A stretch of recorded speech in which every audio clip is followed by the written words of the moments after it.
Hello friends, कांदा ट्युशनमध्ये तुमचं स्वागत आहे। आज आपण पाहणार आहोत वांग्याची रस्सेदार भाजी।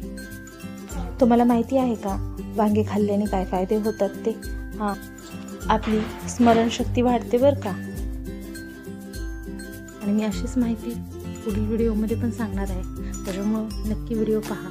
चला तर मग रेसिपीला सुरुवात करूया। त्यासाठी लागणारे साहित्य आहे जिरा, मोहरी, हळद, लाल तिखट, मीठ, अद्रक लसूण, कढीपत्ता, काळी चटणी, 2 कांदे बारीक चिरून घेतलेले आहेत, 2 टमाटर, कोथिंबीर आणि अर्धी वाटी खोबरं आणि वांगे आहेत ना बारीक कट करून घ्यायचे आहेत। मी छोटे छोटे वांगे घेतले, त्याचे देठ कट केले, अशा पद्धतीनं त्याचे 4 फोडी केल्यासारखे केलेत आणि त्याचे काटे पण काढून घ्यायचे आणि त्याला पाण्यामध्ये आहे ना घालून ठेवा, म्हणजे वांगे काळे होत नाही। सर्वात आधी आपण वाटणाची तयारी करून घेऊया।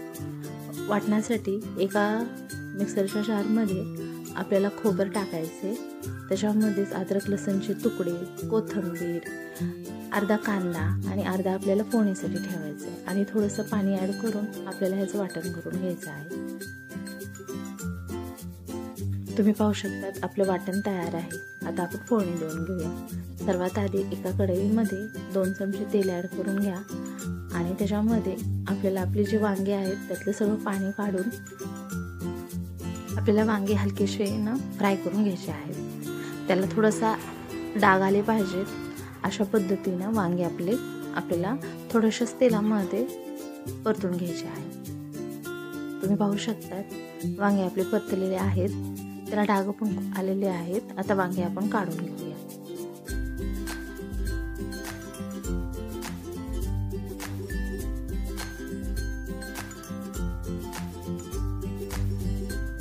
सर्व वांगे काढून घेतल्यानंतर त्याच कढईमध्ये थोडंसं तेल आहे, त्याच तेलामध्ये आपण जिरा छान उडला की त्याच्यामध्येच आपल्याला मोहरी टाकायची। मोहरीला पण छान ओढू द्यायचं आहे आणि नंतर त्याच्यामध्ये आपल्याला फोडणीचा जो अर्धा कांदा ठेवला होता ना तो ॲड करायचा आहे। कांदा आपल्याला हलकासा ब्राऊन कलर येईपर्यंत छान परतून घ्यायचा आहे। जर तुम्ही वजन कमी करण्यासाठी प्रयत्न करत असाल तर वांगे खाल्ल्याने वजन पण कमी होतं, कारण त्याच्यामध्ये कॅलरीज खूप कमी असतात आणि कॅलरीज कमी तर आपलं वजन कमी। त्याच्यामुळे वांगे नक्की खात राहा।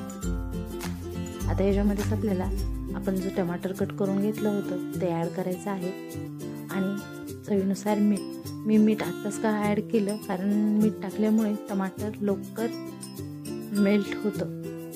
तुम्ही पाहू शकता आपलं टमाटर चांगलं मेल्ट झालेलं आहे।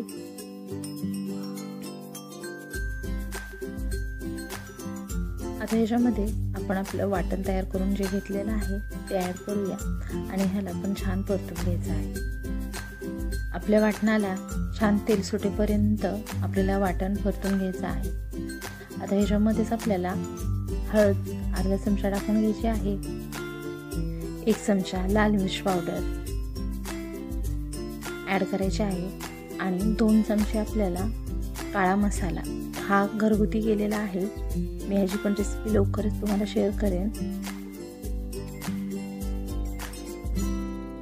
आपल्याला सगळे मसाले व्यवस्थित परतून घ्यायचे आहेत। याला तेल सुटलं पाहिजे। आम्हाला कमीत कमी 8 ते 9 मिनिट लागलं मसाला सगळा भाजून घ्यायला आणि कांदा लसूण मसाला, मी मग साहित्यामध्ये कांदा लसूण मसाला विसरले होते तर तो आम्ही आत्ता ॲड केलेला आहे।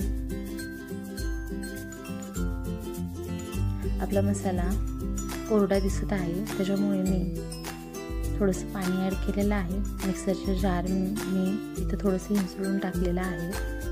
तुम्ही पण थोडंसं पाणी ॲड करून हा मसाला व्यवस्थित भाजू शकता। कोरडा मसाला कधीच भाजायचा नाही, नाहीतर मसाला करपला जातो। त्याच्यामुळे थोडंसं पाणी ॲड करूनच भाजा आणि जास्त तेल पण यूज करू नका, कारण तेलामुळे पण आपल्या तब्येतीवर खूप परिणाम होतो।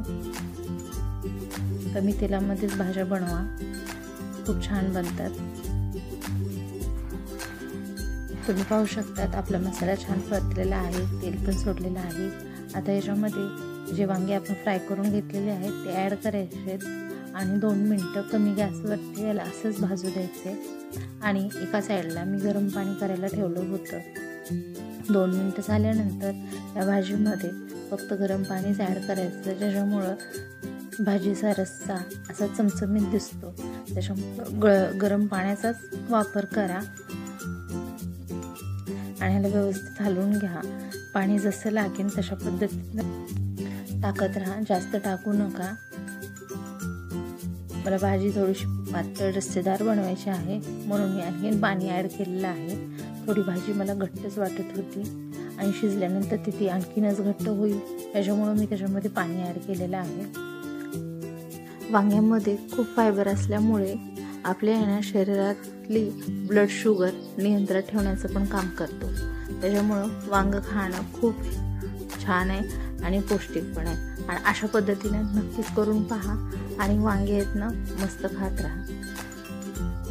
वांग्याची भाजी शिजवताना ना अर्धी अशी झाकून ठेवा आणि कमी गॅसवरती मला 10 मिनिट लागली शिजायला, 10 ते 15 मिनिट अशी शिजवून घ्या. तुम्ही पाहू शकता वांग्याची भाजी काय छान दिसत आहे, मस्त रंग आलेला आहे तिला. नक्कीच ट्राय करून पहा, तुम्हाला नक्की आवडेल. आणि तुम्हाला आजची वांग्याची माहिती कशी वाटली हे कमेंटमध्ये मला नक्कीच सांगा. आपलं वांगं पण खूप छान शिजलेलं आहे. आता ह्याच्यामध्ये खूप सारी कोथिंबीर ॲड करून द्या आणि भाजीला व्यवस्थित हलवा. आणि आता सगळ्यात महत्त्वाचं आणि सगळ्यात लास्टचं काम करून घेऊया, आपण प्लेटिंग करून घेऊया. आणि ही रेसिपी तुम्हाला कशी वाटली हे कमेंटमध्ये मला नक्की कळवा. तुम्हाला जर वांग्याचे रस्सेदार भाजी आवडली असेल तर नक्की करून पहा आणि कांचन्स किचनला लाईक, शेअर आणि सबस्क्राईब करायला विसरू नका. थँक्यू.